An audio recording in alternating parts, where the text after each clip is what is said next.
Wanini Kireri sits just 2 ranks away from the topmost seat in the Kenya Prison Service.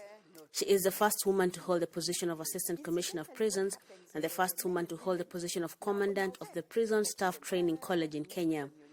She joined the Kenya Prison Service in 1982 and has been steadily rising through the ranks at the various prisons she has served. She considers her second stint at Lang'ata Women's Prison, situated in Kenya's capital Nairobi, as a turning point in her career and the beginning of her legacy in the prison system.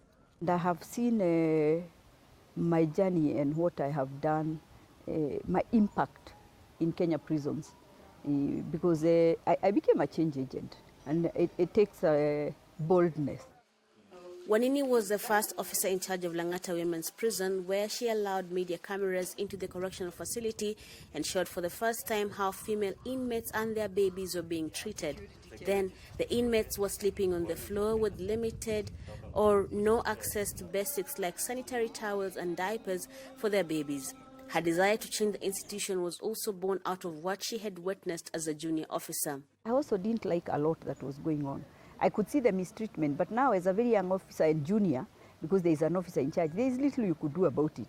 And if you became a bit kind to prisoners, it's like there is something that is not right with you.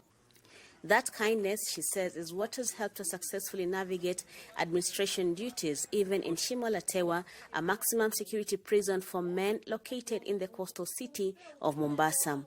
I did not go with that character of the boss. I went with that character of like a mother. As much as I'm an administrator, I went with the character of a mother. So I remember within 1 month, they were all very comfortable. And I would listen, and I realized it's just about listening. Peter Ouko is a former inmate and now founder of a non-governmental organization that focuses on social justice. He says it's a combination of respecting human rights laws in prison settings and Wanini's personal qualities that serves her well. You could see Wanini doing this, but she depended on the people below her. So she's a people person, she's a servant leader, and the leadership was not only amongst her staff, it was also amongst the inmates. So it was a holistic approach, and that's why the changes were effected very fast. Vincent Mapesa, a long-serving prison officer, echoes his sentiments. He has worked under 7 male prison bosses before working with Wanini, and he says the prison is doing much better now. It is the conducive environment that she has created among our officers. No discrimination. It depends with your ability and your passion on work. And she values every officer under her.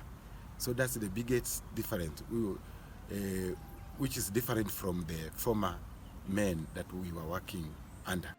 Wanini is hopeful that she will continue to climb the leadership ladder and maybe one day lead the entire Kenya Prison Service, as she urges other women not to shy away from taking up leadership positions and challenging themselves.